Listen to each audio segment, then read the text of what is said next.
চলো আমরা শুরু করি। এবারে আসলে টিউমার নেক্রোসিস ফ্যাক্টর সম্পর্কে মেথোট্রিক্সেট সম্পর্কে আমরা এখন আবার বলছিলাম এতক্ষণ যে মেথোট্রিক্সেট হলো কি একটা ক্যান্সার ড্রাগ বা কেমো ড্রাগ, যেটা হাই ডোজে ক্যান্সার ড্রাগ হিসেবে ব্যবহৃত হয় আর লো ডোজে বিভিন্ন অটোইমিউন প্রবলেম গুলাতে ব্যবহৃত হয়।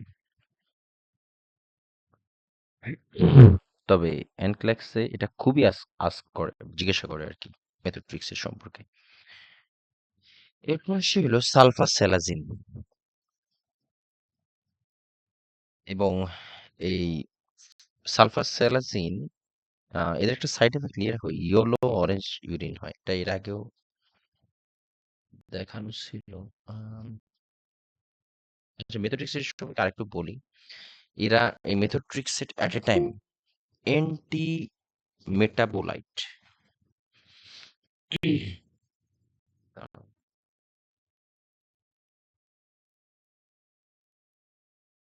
মেথোট্রিক্সেট সম্পর্কে, and they are immunosuppressive, they are anti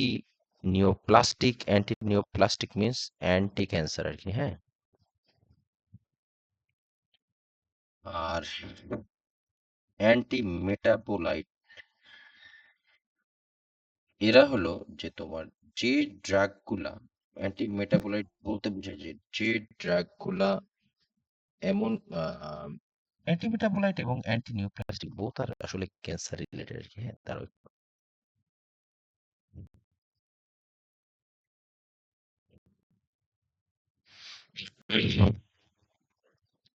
মানে এই ড্রাগ গুলা আমরা তো জানি মেটাবলিজম মানে তো আর কি আমাদের শোষণ বা মানে কোষের যেই বৃদ্ধি বা সেল ডিভিশন এটাকে থামিয়ে দেয়, বুঝছো? ওই মানে অ্যান্টি ক্যান্সার আর কি। অ্যান্টি নিউপ্লাস্টিক অ্যান্টিবডি একই একই টাইপের বলতে বোঝায় আর কি। তো অ্যান্টি এই মেথোট্রিক্সেট কি করে এরা ডিএনএ এর, আই মিন বিশেষ করে সেল ডিভিশনটাকে স্লো মানে ইয়ে দেয়, স্টপ করে দেয়। অ্যান্টিমোটাকুলাইটস বলতে এটাই বোঝায়। তো কিভাবে এর ফলে কিভাবে কাজটা করে হলো এই যে আমাদের রিউমাটয়েড আর্থ্রাইটিসে যে অ্যাবনর্মাল সেল ডিভিশন হয় না, এই যে প্যানাস ফর্মেশন হয়, তারপরে তোমার এরা যে মানে মাল্টিপ্লিকেশন করে সেলগুলো অটোমেটিকলি, এই প্রসেসটাই থামায় দেয় হলো মেথোট্রিক্সেট। এই জন্য এটা at a time anti cancer, at a time anti নিউপ্লাস্টিক বা অ্যান্টি মেটাবলিট হিসেবেও কাজ করে, ইনক্লুডিং ইমিউনোসাপ্রেসিভ। অলরেডি আমরা একটু দেখি নন ক্যান্সারাস পেশেন্টদের ক্ষেত্রে মেথোট্রিক্সেট কোন কোন জায়গায় ব্যবহৃত হয় সেটা একটু এখানে উল্লেখ করা আছে। হ্যাঁ, বুঝি নাই কি বললেন? Anti metabolic. অ্যান্টি মেটাবোলাইটস মানে অ্যান্টি ক্যান্সার বা অ্যান্টি মেটাবোলাইটস একই জিনিস মোস্টলি। মানে এমন এক ধরনের মেডিসিন যা মূলত ক্যান্সার এবং কিছু অটোইমিউন ডিজিজের ইয়েতে ব্যবহৃত হয়। আর অ্যান্টি মেটাবোলাইটস বা অ্যান্টি ক্যান্সার হিসেবে কিভাবে কাজ করে, এরা আমাদের যে সেল ডিভিশন হয় না, মানে মাইটোসিস, সেল ডিভিশন, এই প্রসেসটাকে, মিয়োসিস। মাইটোসিস মিওসিস, এই সেল ডিভিশনটাকে এরা থামায় দেয়, স্টপ করে দেয়। তো এই মিথোট্রিক্সেট শুধুমাত্র যে ক্যান্সারে ব্যবহৃত হয় না, লোডোসটা নন ক্যান্সারাস কন্ডিশনে ব্যবহৃত হয়, লাইক এই যে সোরিয়াসিস মানে অটোইমিউন প্রবলেম গুলো, ulcerative colitis, Crohn's disease, rheumatoid arthritis, slide থেকেও কোশ্চেন হয় ক্যান্সারের উপরে। হুম, এবং নন ক্যান্সারাস ডিজিজের ক্ষেত্রেও লো ডোজ। এই যে মেথোট্রিক্সের একটা অ্যাডভার্স এফেক্ট হলো এর বোন ম্যারো ডিপ্রেশন হয়, লিডিং টু প্যানসাইটোপেনিয়া, মানে এর ফলে কি হয়, অ্যানিমিয়া হয়, লিউকোপেনিয়া, থ্রোম্বোসাইটোপেনিয়া হয়। বোন ম্যারো ডিপ্রেশন মানে কি, জি, কারণ আমাদের বোন ম্যারোতেই কিন্তু ব্লাড সেল গুলা তৈরি হয়, আরবিসি, ডব্লিউসি, প্লাটিলেট সবগুলাই। তো এগুলা যেহেতু এই ড্রাগ গুলা যেহেতু বোন ম্যারো ডিপ্রেশন করে, ফলে কি হয়, লাইক অ্যানিমিয়া হবে। কেন হবে? কারণ আরবিসি কিন্তু অক্সিজেন ক্যারি করে। তা আরবিসি উৎপন্ন না হলে অক্সিজেন ক্যারিটা করবে কি? এই জন্য অ্যানিমিয়া হয়। তারপর লিউকোপেনিয়া, লিউকোসাইট পূর্ণ কোন জায়গায় থ্রোম্বোসাইটোপেনিয়া হয়, একইভাবে থ্রোম্বোসাইট বা থ্রোম্বোসাইটোপেনিয়া। এবার আসলে সালফাস্যালাজিন একটু আগে পড়তেছিলাম, এবং সালফাস্যালাজিনও ব্যবহৃত হয়, এবং সাইড এফেক্ট হিসেবে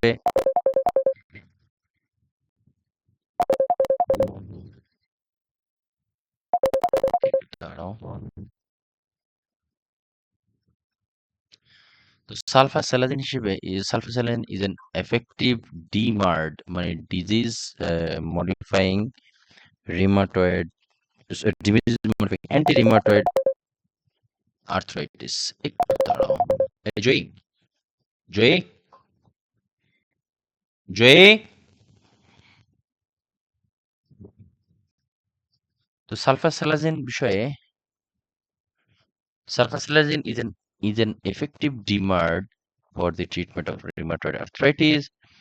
It is its effectiveness overall is somewhat less than that methotrexate, but it has been shown to reduce signs and symptoms and slow radiographic damage. যদিও এটার মেথোট্রিক্সের থেকে কাজ কম করে, বাট রিউমেটয়েড আর্থ্রাইটিসের যে সিমটমগুলো হয় সেটা রিলিভ করতে ভালোই কাজে দেয়। এবং এটার একটা প্রবলেম হলো এটা তোমার ইউরিন ডিসকালারেশন করে, I mean yellow orange urine ঘটায়। ইয়েলো অরেঞ্জ ইউরিন এখানে নাই না? আচ্ছা, ইয়েলো অরেঞ্জ ইউরিন ঘটায়। লিখে রাখো সাইড এফেক্ট হিসেবে। ওই যে স্লাইড ছিল না যেখানে অনেকগুলা ড্রাগের যে কি বলে আরে টিবি ড্রাগ, ওটার নাম জানি কি, রেড কালারের ইউরিন যে ঘটায়, মনে আসতেছে না কেন, দেখলে মনে আসবে। Rifampicin. Rifampicin, right. Orange discolouration ওইটাতে তো হয়। এই যে দেখে yellow orange discolouration is an expected side effect of this drug, এই সাইড এফেক্টটা এক্সপেক্টেড। তো সালফাসালাজিন বিষয়ে একটু বলার আছে, সেটা হলো সালফাসালাজিন এটা কিন্তু নেফ্রোটক্সিক। ইট কন্টেইনস সালফাপাইরিড। দেখ এখানে একটা কেমিক্যাল আছে যেটা sulfur can crystallize in kidney if the client is dehydrated. তো সালফার ড্রাগ খেলে বা সালফার কন্টেইনিং যে ড্রাগ গুলো আছে এগুলো খেলে আমাদের কিডনিতে ক্রিস্টালাইজ, আই মিন একটা অদক্ষেপ পড়ে, যেটা কিন্তু কিডনি ডিহাইড্রেশনে আরো বেশি প্রবলেম বাড়ায় দেয়। It can hinder absorption of folic acid. এর ফলে কি হয়, মেগালোপ্লাস্টিক অ্যানিমিয়া এন্ড স্টোমাটাইটিস হয়। এটা অনেকবার আসে কোশ্চেনে। এই সালফাসালাজিন খেলে এরা ফলিক অ্যাসিড অ্যাবজর্পশন কমায় দেয়। আর ফলিক অ্যাসিড অ্যাবজর্পশন কমে গেলে মানে আরবিসি গুলো অনেক বড় বড় হয়ে যায়। আরবিসি বড় হয় ঠিকই, বাট কাজের কাজ করতে পারে না, ফলে অ্যানিমিয়া। আমি এটার ফলে এটা আমরা ইয়েতে করব, কি বলে আম, আরে তোমার Hematology. হেমাটোলজিতে এটা ডিটেলস আলোচনা করা হয়েছে। এখানে মেগালোপ্লাস্টিক অ্যানিমিয়া, আমাদের যে আরবিসি গুলো এগুলো অনেক বড় বড় হয়ে যায়, সাইজে বড় হয়ে যায়, নরমাল সাইজের থেকে অনেক বেশি বড় হয়। এর ফলে কি হয়, মেগালোপ্লাস্টিক অ্যানিমিয়া এবং স্টোমাটাইটিস হয়। মোস্টলি এই ফলেট অ্যাবজর্পশন কমায় দেয়, এটা লিখে রাখো এজ এ সাইড এফেক্ট হিসেবে। তোমার yellow discolouration, sorry yellow orange urine, তারপর হলো ফলিক অ্যাসিড এবং ফোলেট অ্যাবজর্পশন ডিক্রিজ করে দেয়। আর আরেকটা এর ফলে কি হয়, ফলিক অ্যাসিড মানে বা ফোলেট অ্যাবজর্পশন কমায় দেওয়ার বা, মানে এরা ওই ফলেট বা ফলিক অ্যাসিডের যে কাজ আমাদের বসে, বিশেষ করে ফলিক অ্যাসিডের অভাবে কিন্তু নিউরাল টিউব ডিফেক্ট হয় মহিলা যদি প্রেগনেন্ট বা কনসেপ্ট করে, এই প্রবলেম গুলো বাড়ায় দেয় আর কি। ইট ক্যান কজ ফটোসেন্সিটিভিটি, আমরা এর আগে বলেছিলাম all the sulphur drug may cause photosensitivity. তারপর রিয়াল স্টিফেন জনসন সিনড্রোম হয়। আমরা যে খাই না, মানে ফ্লাজিলের জেনেরিক হলো মেট্রোনিডাজল। Metronidazole. হ্যাঁ, মেট্রোনিডাজলের রিয়ারলি কিন্তু এই স্টিফেন জনসন সিনড্রোম হয়। মানে পুরো বডি একদম মানে স্কিন একদম ডিস্ট্রয় হয়ে যায়। Classic drugs conditions with photosensitivity like tetracycline, ciprofloxacin, sulfonylureas, sulphur containing যে ড্রাগ গুলো এগুলো তারপরে লাইক গ্লিমপ্রাইড, গ্লাইপ্রাইড এটা হলো অ্যান্টি ডায়াবেটিক ড্রাগ। তারপরে সালফাজালাজিন, মোস্ট থায়াজাইড ডায়াবেটিক্স আর সালফার ডায়াবেটিক্স। মানে যেসব যেটা যেই এগুলা থায়াজাইড ডায়াবেটিক্স লাইক এই এগুলা তোমার সালফার কন্টেনিং সাবস্টেন্স থাকে। অ্যান্টি সাইকোটিক, মেথোট্রেক্সেট এই ড্রাগগুলোতে, তারপরে এসএলই আছে। এটা এসএলই আমরা এখন পাইনি, এটা পরে অটোইমিউন প্রবলেম এটা। এই এই এগুলাতে তোমার ফটোসেন্সিটিভিটি হয় এই ড্রাগগুলোতে। স্টিভেন জনসন সিনড্রোম বা টক্সিক এপিডার্মাল নেক্রোলাইসিস, বোথ নাম মনে রাখবা। দুইটাই দিতে পারে কোশ্চেনে, হ্যাঁ? দুইটাই থাকে, আমি পাইছি। তো এটা অনেকটা কি হয়? এটা দেখতে যে ওয়াইড স্প্রেড এরাইথিমা, একদম স্কিনটা আসলে একদম উঠে যায়, বুঝছো? আহ মুরগির চামড়া সহ মুরগিরে পোড়াইলে যেরকম জায়গায় জায়গায় হাবিজাবি একদম মানে মনে হয় যে চামড়াকে টেনে উঠায় ফেলছে। আমি দেখছি ঢাকা মেডিকেল এই স্টিভেন জনসন পেশেন্টের খুব বাজে লাগে। তেরাটোকনজেনিটিস এগুলো এরকম হয়। এবার ধবলা রোগের মতো। হ্যাঁ, বুঝিনি। ওই যে ধবলা রোগের মতো। ধবলা না, না ধবলা না, এটা একদম আচ্ছা দেখায় দিন। দেখো আমি একবারই পাইছি, আমি আমার লাইফে একবারই পাইছি। তোমার S J S syndrome, Stephen Johnson syndrome বলে। এই যে একদম এরকম পুরা চামচ পুরে ঝলসায় যাওয়ার মতো। Drug reaction.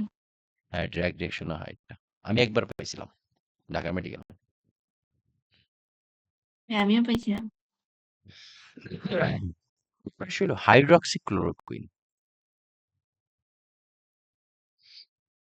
এবং এই হাইড্রক্সিক্লোরোকুইনটা তোমার রেটিনাল ড্যামেজ ঘটায়। মানে এটার একটা মারাত্মক অ্যাডভার্স এফেক্ট হলো রেটিনাল ড্যামেজ, এবং এটা এই জন্য প্রত্যেক 6 মাস পর পর তোমার আই টেস্ট করা হয়।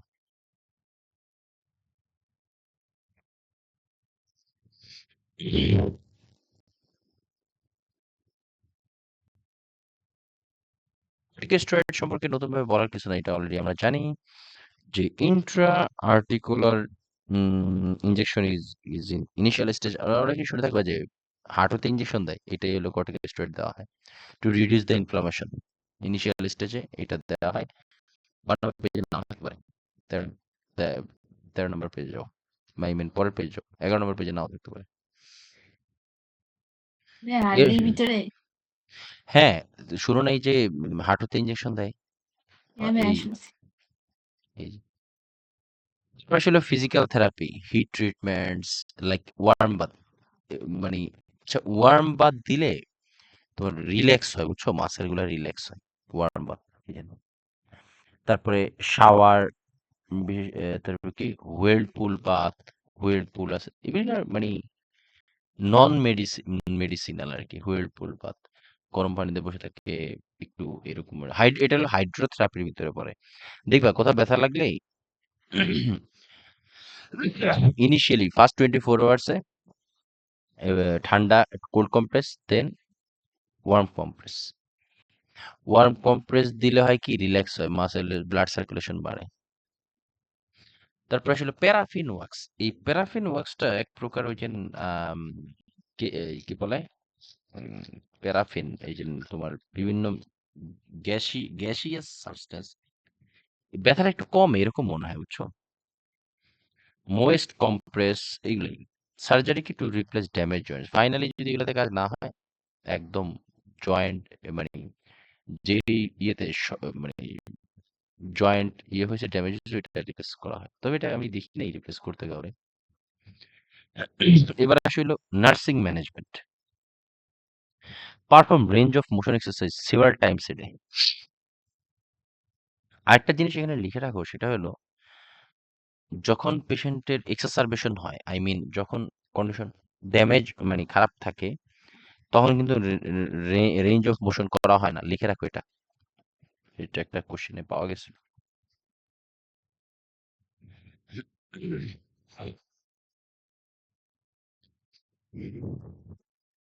এক্সাসারবেশনে রেঞ্জ অফ মোশন করা যায় না, কারণটা কি? পেশেন্টের সিভিয়ারিটি আরো বেড়ে যায়। ধরো পেশেন্টের এখন ব্যথা করতেছে, এর ভিতরে যদি তুমি রেঞ্জ অফ মোশন করো, আই মিন পায়ের আঙ্গুল, হাতের আঙ্গুল, এগুলো যদি একটু নাড়াচাড়া করে দাও, ব্যথা আরো বাড়বে। এক্সারসাইজেশনে রেঞ্জ অফ মোশন করা যায় না। এর কারণটা কি? কারণ এতে রোগের সিভিয়ারিটি বাড়ে। Use of isometric exercise during acute inflammatory period. Yes. Isometric মানে জয়েন্টের ঠিক রেখে, ফর এক্সাম্পল ধরো এই যে এই জায়গাটা হয়েছে, জয়েন্টের ঠিক রেখে তোমার হাতের ইয়েগুলা মানে মুভমেন্ট, মানে ইয়েগুলা কি বলে, এই মানে জয়েন্ট ভাঁজ করা যাবে, এগুলো isometric. Change position frequently, alternate sitting, standing, lying, etc. Uh,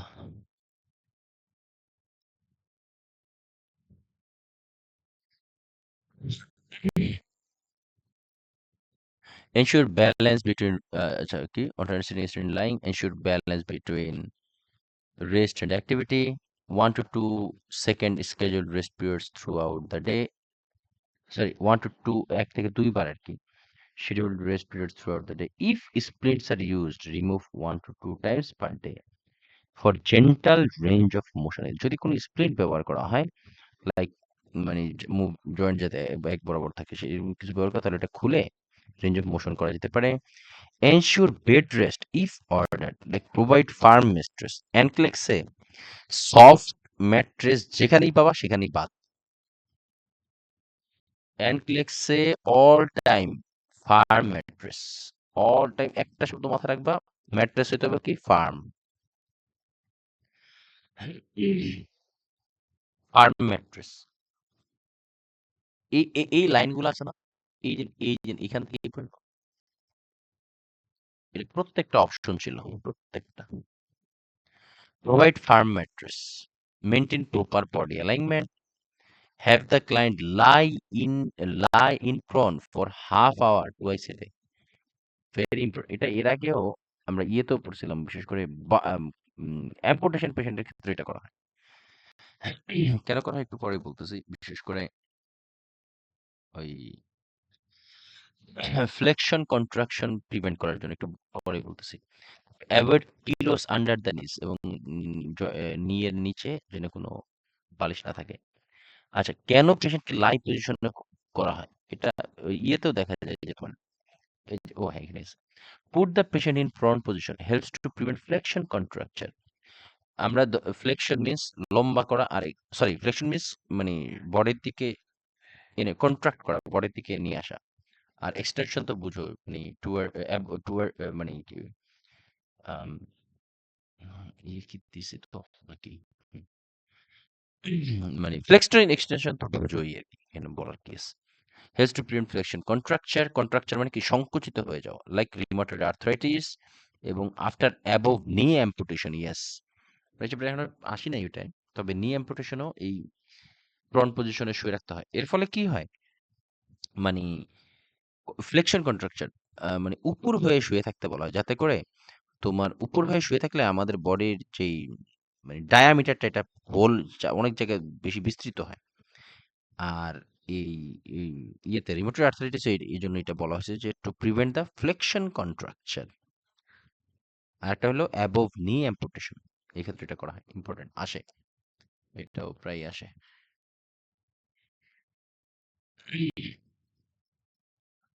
Provide emotional support, assist client in setting realistic goals.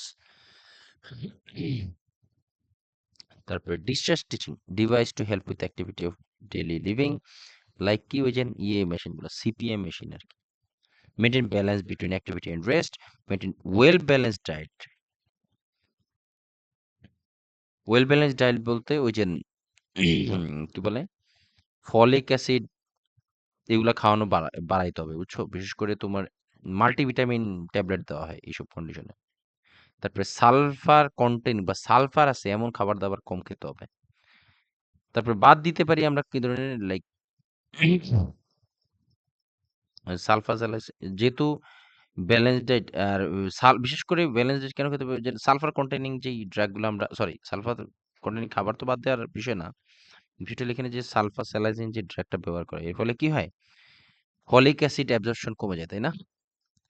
আর এটা যেহেতু এটা এই কারণে ওই সালফাসালাইজিন ড্রাগের কারণে হয়, সেক্ষেত্রে মাল্টিভিটামিন ড্রাগ আমাদের প্রেসক্রাইব করা হয়, যেটা খেতে হবে। এই কারণে আমরা দেখা যায় যে তোমার রিউমাটয়েড আর্থ্রাইটিসের ইয়েতে পেশেন্টকে মাল্টিভিটামিন ওই ডিব্বা দেওয়া হয়। আমরা হয়তো খেয়াল করি না, বাট এই কারণ এটা। তারপর avoid excessive physical or emotional stress. এবং একটা জিনিস মনে রাখবা, যত ক্রনিক ডিজিজ আছে এর মেইন এটার এক্সাসারবেশন হওয়ার অন্যতম কারণ হলো স্ট্রেস। আর স্ট্রেসের কারণেই কিন্তু ডিজিজ এক্সাসারবেশন হয়। ঠিক আছে, তো আজকে এই পর্যন্তই রাখি। এই রিমাটয়েড আর্থ্রাইটিসের লাইন টু লাইন কিন্তু কোশ্চেন মাথায় রাখো, এবং অস্টিও আর্থ্রাইটিসও। তবে এটা এত ইজিলি দেয় না, এটা দুইটা একত্রে অস্টিও আর্থ্রাইটিস রিউমাটয়েড আর্থ্রাইটিস একত্রে করে তারপরে দেয়, তখনই ভেজালটা হয়। এবার একটু আমরা দ্রুত একটু পড়ে ফেলি অস্টিও আর্থ্রাইটিস, এখানে খুব একটা বেশি জটিল না এটা। তো রিউমাটয়েড আর্থ্রাইটিসের যেই মেডিকেল ম্যানেজমেন্ট, এটা আমি কালকে ধরবো, ডিটেলসে জানতে চাবো কি অবস্থা, কে কি করছে। Osteoarthritis, progressive destruction of the cartilages at the joints, and as a result, the bones eventually rub together. আচ্ছা, অস্টিওআর্থ্রাইটিস অস্টিওআর্থ্রাইটিসের ফলে কোন ধরনের জয়েন্টে প্রবলেম হয় বলো তো, রায়হান? বললাম তো এতক্ষণ।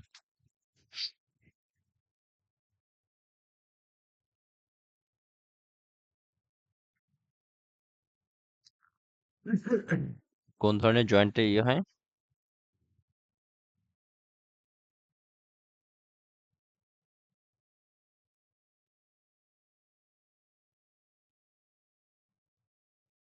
অস্টিওআর্থ্রাইটিসে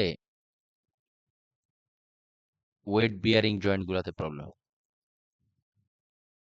Osteoarthritis keep progressive destruction of the cartilages at the joints, and as a result, the bones eventually rub together. মানে ওয়েট বিয়ারিং যে জয়েন্ট গুলো আছে, এই এই জয়েন্টের যে কার্টিলেজ বা নরম যে অংশটা, এটা ডিস্ট্রয় হয়ে যায়। ফলে কি হয়, এই বোন আর এই বোনের সাথে ফ্রিকশন হয়। ফাইন্ডিংস কি, pain and stiffness of joint, প্রচন্ড ব্যথা হয় এবং শক্ত হয়ে যায়।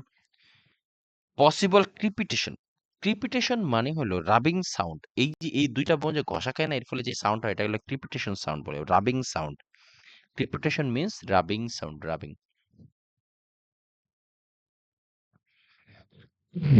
Crepitation means rubbing sound. Decrease decrease range of motion exercise.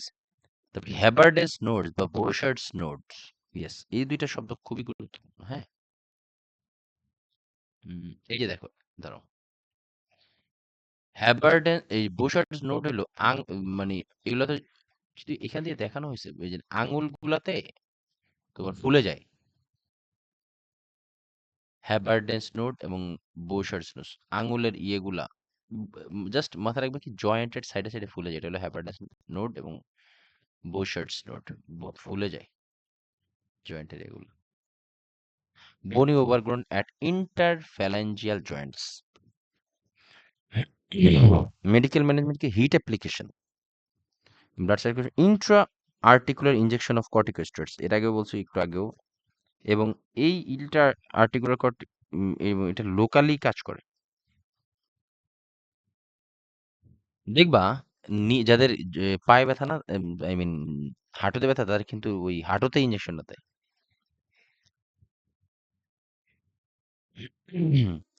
তবে হার্বাল মেডিকেশন কি, লাইক এই যে মানে ওই কবিরাজি টাইপের, জিঞ্জার কনসেন্ট্রেট, ক্যাপসাসিন। ক্যাপসাসিন হলো ক্যাপসিকাম থেকে, এই যে দাঁড়াও, ক্যাপসাসিন জেল, ক্যাপসাসিন মানে ক্যাপসিকাম থেকে তোমার নেওয়া হয় এই ক্যাপসাসিন, এবং এটার বার্নিং, ইরিটেশন এগুলা রিলিভ করে। এইজন্য দেখবা যে তোমার যাদের অনেকে জয়েন্টে জয়েন্টে বা এই ধরুন ব্যথা থাকে এদেরকে অনেক যারা ক্যাপসাইসিন খেলে উপকার পায় কিছুটা কাজে দেয়। মরিচ আছে না, মরিচের ভিতরে এরকম একটা পার্টিকেল থাকে, বিশেষ করে বোম্বাই মরিচে।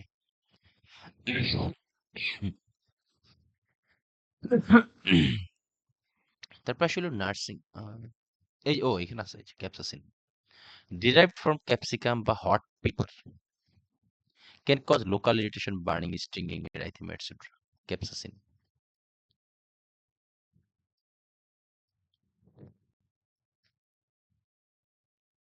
Nursing management key encourage rest periods throughout day, assistive devices when indicated, proper posture and body mechanics,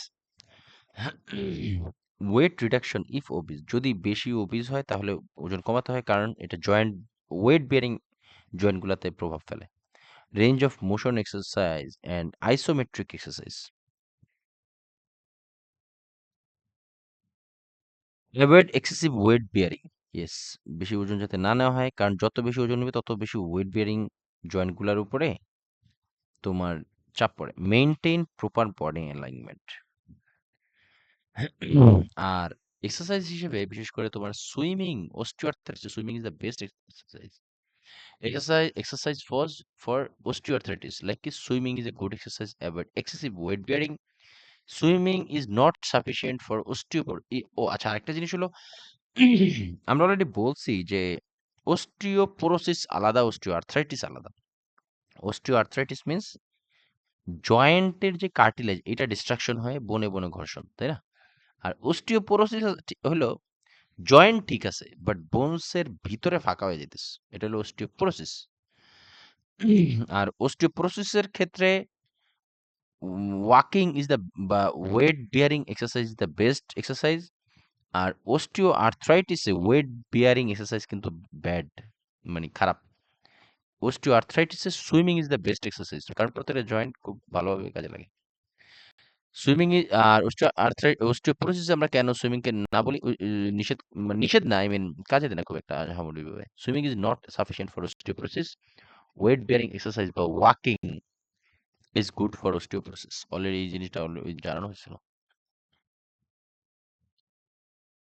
আচ্ছা বলো তো, আইসোমেট্রিক এক্সারসাইজে অথবা কোন ধরনের এক্সারসাইজে তোমার আম মানে কি বলে, মানে ফ্লেকশন হয়, মানে জয়েন্ট ফ্লেক্সড হয়, মানে ইয়েতে আইসোমেট্রিক নাকি আইসোটনিক?